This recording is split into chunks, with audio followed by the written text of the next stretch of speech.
نحمده ونصلي على رسوله الكريم اما بعد فاعوذ بالله من الشيطان الرجيم بسم الله الرحمن الرحيم رب اشرح لي صدري ويسر لي امري واحلل عقدة من لساني يفقهوا قولي۔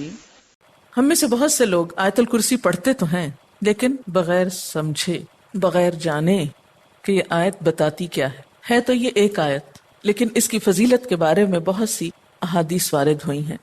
ترمذی کی ایک روایت ہے حضرت ابو ہریرہ رضی اللہ تعالی عنہ سے کہ نبی صلی اللہ علیہ وسلم نے فرمایا کہ ہر چیز کا کوہان اور بلندی ہے، یعنی ہر چیز کی بلندی ہوتی ہے، اور قرآن حکیم کی بلندی سورۃ البقرہ ہے، اور اس میں آیت الکرسی تمام آیتوں کی سردار ہے۔ یعنی ہر چیز کی ایک بلندی ہوتی ہے۔ قرآن کی بلندی کس میں ہے؟ سورۃ البقرہ میں، اور سورۃ البقرہ میں ایک آیت ہے جو تمام آیتوں کی سردار ہے، اور وہ کون سی آیت ہے؟ آیت الکرسی۔ حضرت ابی ابن کعب سے روایت ہے کہ نبی صلی اللہ علیہ وسلم نے فرمایا، اے ابو المنذر، اللہ کی کتاب میں تمہارے پاس سب سے افضل آیت کون سی ہے؟ عرض کیا، اللہ اور اس کا رسول خوب جانتا ہے۔ آپ نے فرمایا، اے ابو المنذر، اللہ کی کتاب کی آیات میں کون سی آیت تمہارے پاس سب سے بڑی ہے؟ انہوں نے عرض کیا، اللہ لا الہ الا هو الحی القیوم۔ تو آپ صلی اللہ علیہ وسلم نے میرے سینے پر ہاتھ مارا اور فرمایا، ابو المنذر، تمہیں تمہارا علم مبارک ہو، یعنی واقعی یہ آیت سب سے بڑی آیت ہے۔ اس کے بارے میں آتا ہے، جو شخص ہر فرض نماز کے بعد آیت الکرسی پڑھ لے، اسے جنت میں جانے سے کوئی چیز نہیں روکے گی سوائے موت کے۔ اسے ابن مردویہ نے روایت کیا ہے۔ اللہ تعالیٰ نے حضرت موسیٰ بن عمران کی طرف وحی کی کہ ہر فرض نماز کے بعد آیت الکرسی پڑھ لیا کرو۔ جو شخص یہ کرے گا، میں اسے شکر گزار دل، ذکر کرنے والی زبان دوں گا۔ اس پر ہمیشگی صرف نبیوں سے ہوتی ہے، یا صدیقوں سے، یا اس بندے سے جس کا دل میں نے ایمان کے لیے آزما لیا ہو، یا اسے اپنی راہ میں شہید کرنا چاہتا ہوں۔ یعنی اس آیت کی پابندی ہر فرض نماز کے بعد اللہ کے خاص بندوں سے ہی ہوتی ہے۔ بس اپنے آپ کو چیک کر لیں کہ آپ ان میں شامل ہیں کہ نہیں۔ کیونکہ ہم نماز میں کچھ سوچتے رہتے ہیں، جو ہی سلام پھیرتے ہیں پھر بغیر کچھ سوچے سمجھے جو سوچ رہے ہوتے ہیں اس کو بیان کرنے لگتے ہیں، اور یہ بھول جاتے ہیں کہ یہ وقت آیت الکرسی پڑھنے کا ہے۔ لیکن جب انسان کا دل اللہ کی طرف مائل ہو جاتا ہے تو پھر نہیں بھولتا۔ نبی صلی اللہ علیہ وسلم نے یہ بھی فرمایا کہ جس گھر میں آیت الکرسی پڑھی جائے اس گھر سے شیطان نکل جاتا ہے۔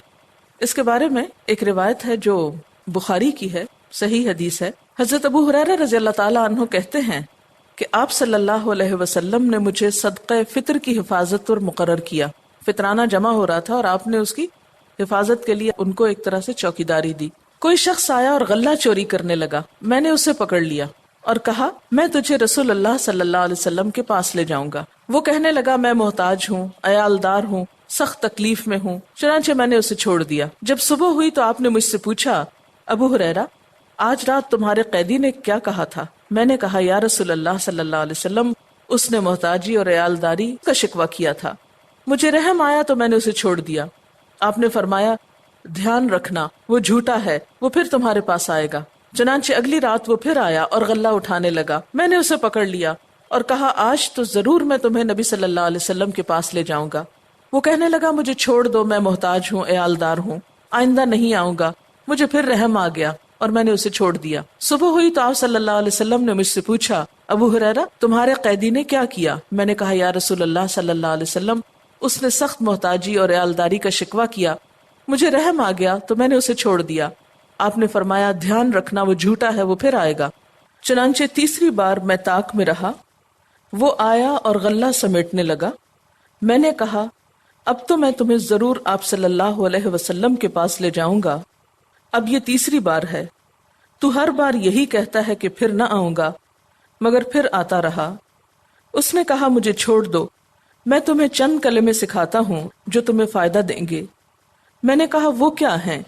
کہنے لگا، جب تو سونے لگے تو آیت الکرسی پڑھ لیا کر، اللہ کی طرف سے ایک فرشتہ تیرا نگہبان ہوگا اور صبح تک شیطان تیرے پاس نہ آئے گا۔ صبح ہوئی تو آپ صلی اللہ علیہ وسلم نے مجھ سے پوچھا، تیرے قیدی نے آج رات کیا کیا؟ میں نے آپ صلی اللہ علیہ وسلم کو ساری بات بتلا دی تو آپ صلی اللہ علیہ وسلم نے فرمایا، اس نے یہ بات سچی کہی حالانکہ وہ جھوٹا ہے۔ پھر آپ نے مجھ سے کہا ابو ہریرہ جانتے ہو 3 راتوں سے کون تمہارے پاس آتا رہا ہے؟ میں نے کہا نہیں۔ آپ صلی اللہ علیہ وسلم نے فرمایا وہ شیطان تھا جو انسانی شکل میں آ رہا تھا۔ اچھا، آپ نے دیکھا ہوگا کہ بعض لوگ اس بات کی شکایت کرتے ہیں کہ ان کے پیسے لاکر میں سے اور تالے میں سے چوری ہو جاتے ہیں۔ ایک ایسی جگہ سے ان کے پیسے چرائے جاتے ہیں کہ جس کی چابی ان کے سوا کسی اور کے پاس نہیں۔ یہ بھی احتمال ہو سکتا ہے کہ اسی قسم کا کوئی شیطان آ کر ایسی حرکت کرتا ہو۔ تو اس کا حل یہی ہے کہ انسان سونے سے پہلے آیت الکرسی پڑھ کر چاروں طرف پھونک مارے تو پھر حفاظت ہو جاتی۔ آپ گھر سے نکلنے لگے یا ایسے اپنے لاکر کو لاک کرنے لگے تو آیت الکرسی پڑھ کر اس پر پھونک مار دے، تو اللہ تعالیٰ ایک چوکیدار مقرر کر دیں گے، ایک فرشتے کو، پھر کوئی نہیں چرا سکے گا اس کو۔ تو بہرحال آیت الکرسی جو ہے یہ بہت ہی فضیلت والی آیت ہے۔ چلیے اب دیکھتے ہیں کہ اس آیت میں ہے کیا۔ اللہ لا الہ الا ہو، اللہ تعالیٰ اس کے سوا کوئی الہ نہیں۔ الہ کون ہوتا ہے؟ اس کا معنی عام طور پر معبود کیا جاتا ہے، لیکن بنیادی طور پر الہ کا معنی ہوتا ہے خالق، رازق، مالک، حاجت روا، مشکل کشا، عبادت کے لائق۔ ظاہر ہے جس نے پیدا کیا، جو روزی دیتا ہے، وہی مالک ہونے کا حقدار ہے۔ پھر جو ہماری حاجتیں پوری کرتا ہے، جو ہماری مشکلیں آسان کرتا ہے، وہی اس لائق ہے کہ ہم اس کی عبادت بھی کریں۔ تو اللہ لا الہ الا ہو، اللہ تعالیٰ وہی عبادت کے لائق ہے۔ الحی القیوم، زندہ ہے، قائم رہنے والا ہے، دوسروں کو قائم رکھنے والا ہے۔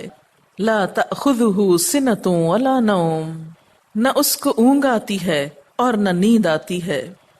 لہ ما فی السماوات وما فی الارض، اسی کے لیے ہے جو آسمانوں میں ہے اور جو زمین میں۔ من ذا الذی یشفع عندہ الا باذنہ، کون ہے جو اس کے پاس سفارش کر سکے مگر اسی کے اذن سے۔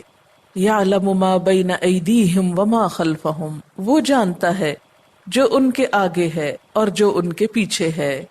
ولا یحیطون بشیء من علمہ الا بما شاء، اور وہ اس کے علم میں سے کسی چیز کا احاطہ نہیں کر سکتے مگر جو وہ خود چاہے۔ پھر فرمایا وسع کرسیہ السماوات والارض، وسیع ہے اس کی کرسی آسمان و زمین پر۔ ولا یؤودہ حفظہما، اور نہیں تھکاتی اس کو ان دونوں کی حفاظت۔ وہو العلی العظیم، اور وہ بلند ہے، بہت بڑا۔ یہ ہے اللہ تعالیٰ کا تعارف۔ کیا؟